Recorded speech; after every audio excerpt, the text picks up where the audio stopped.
Back to Crypto Moonshots. Really happy to have you guys here. If you're new here, welcome, subscribe. If you're a subscriber, welcome back. So today we're going to be looking at Sylo.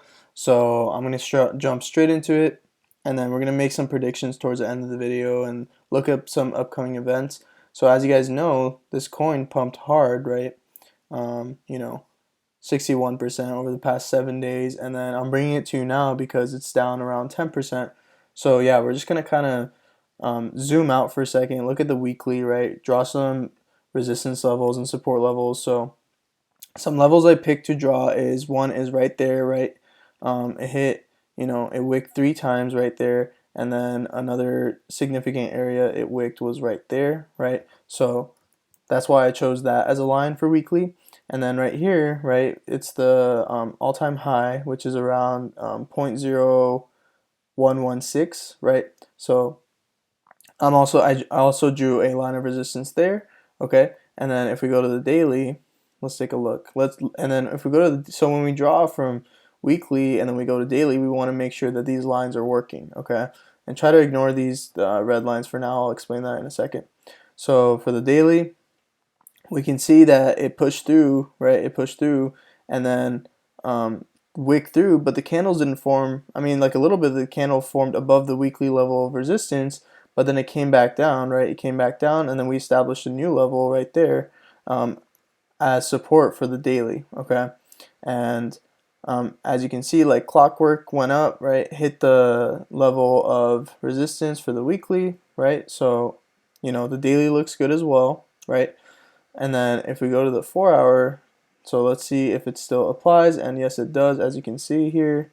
I'm kind of scroll in a little bit.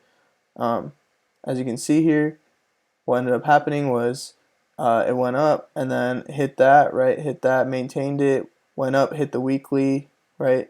Came back down, hit the weekly again, didn't have enough bulls to push it through, came back down, and then it had enough bulls, and then we established that line of resistance. So I think these lines look pretty good. Let me know what you think.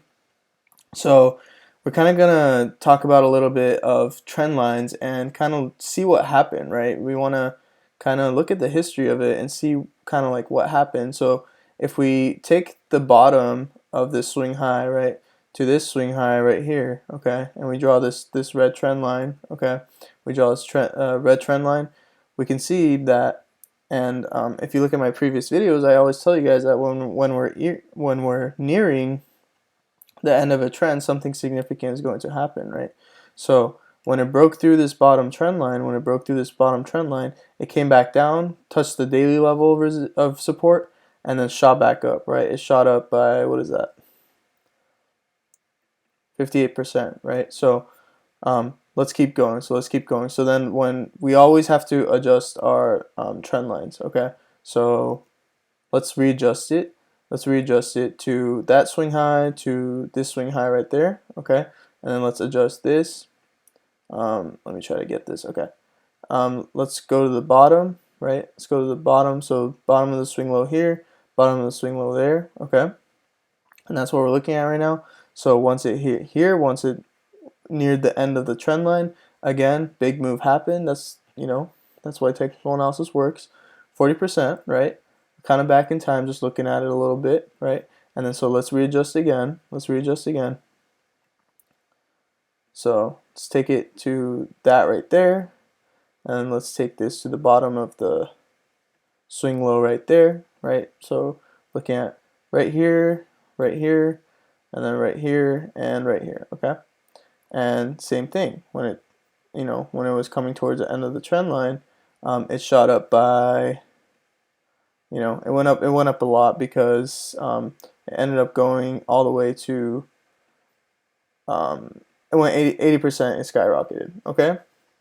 So that's how trend lines are drawn. That's how kind of support and resistance lines are drawn. So so now that we've, these are pretty useless to us now, for now, right? For now, these are pretty useless. So we can draw a new trend line. So let's do that together. So we come here, right? So what I'm looking at is, this is a swing high, right? All-time high. And then we're going to include this point right here. We're going to include that point right there, right? And then let's take we can take the swing low of this. Okay?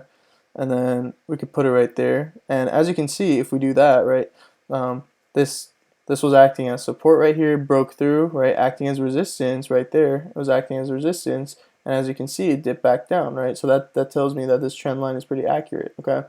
And let's try another one. Let's my bad. Let's drag this out here, okay? So it's honestly pretty much the same thing, right? Pretty much the same thing. So if this breaks through right here, it's going to come back down and touch this weekly level of support. Okay, so that's a weekly level of support. So that means it's pretty strong. Have we tested it as support? No, not yet. But normally in day trading, when we test something for the first time, it normally bounces back up. Okay, so that's what I'm hoping to happen. Okay, and then so yeah, that's basically the trend lines, right? Is it a good buy opportunity right now? I'd say no, just because it's nearing the end of this trend line and we don't really know what's going to happen. And let's go back to here as well. It could consolidate. It could consolidate. So if it holds this as support, right, and it consolidates towards the end, and then comes back up here, it has a chance of going up. Okay, so that's what we got to keep an eye on. We got to keep an eye on the fact that, is it going to hold this as resistance, as support? I mean, I'm sorry. So if you kind of look at it, if we kind of zoom in here, we can even go to the 2-hour to check it out, right? Look how near that is right there, right? It was holding this line, it was holding this trend line right here, right? It was kind of holding it right there, kind of right there, right? And then it shot up, right? Touched the top of this trend line and then came back down, right? And now we're looking at, and I'm hoping that it's going to break this trend line, right? And then once it breaks it, it's almost guaranteed to come down to this level of support, which is around 0.00738. Okay, so that's what I'm hoping is going to happen. Again, another possibility is it's gonna use this as support, right? And if it holds it as support and uses it as support, again, two things can happen. It can either come down or it can go back up. But if it keeps continuing to use this as support, right? If you look at it statistically, if it keeps holding it as support and it's on an upwards trend, right? Then we again adjust our trend lines and look at where it's going to be, and then it has a chance to shoot up. Now, if we speak logically, if we look at this logically, right, it shot up, let's see, it shot up around 100%, right? So it's kind of more logical for it to, once it shoots up, one in the accumulation phase right here, it was accumulating and then was distributing right here, right? Logically speaking, when something goes up, must come down, right? So it came down, but then it shot back up, right? So it's kind of hard to tell what's going to happen because we're kind of at all-time highs. We don't have too much data, but what we can speculate is we got to make sure it holds this trend line. It holds this trend line. Again, if it doesn't hold this trend line and it goes below it, okay, if it goes below that trend line and uses it as resistance, I think there's a good possibility that it could come back down here, okay? And then hopefully, you know, consolidates here and then shoots back up, right? So I'm greedy. I'm a greedy day trader because all the day traders I know that are successful are very, very, very, very greedy. They don't take too many risks. So I am looking at a buy target of right there. Again, it depends, right? It depends. If this starts consolidating and uses it as support, right, then I'll make an updated video of my kind of prediction of where it's going to go, right? But what I think, I'm just saying what I think is going to happen. I'm not basing this on technical analysis. I'm hoping that it's going to come back down, and once it breaks it, it's going to come back down here, okay? And this is where I'm looking to buy. And again, first bounce normally always goes up, right? Second bounce, right? So it goes up. Second bounce, right? And then we want to kind of hold this as support. And if we hold it, that's good because the more we accumulate, the more chance we have a distribution at the top, right? More accumulation is more distribution at the top, okay? So that's kind of what I wanted to go over. And if you guys enjoyed this video, please give it a like and subscribe. And thank you guys so much. Bye.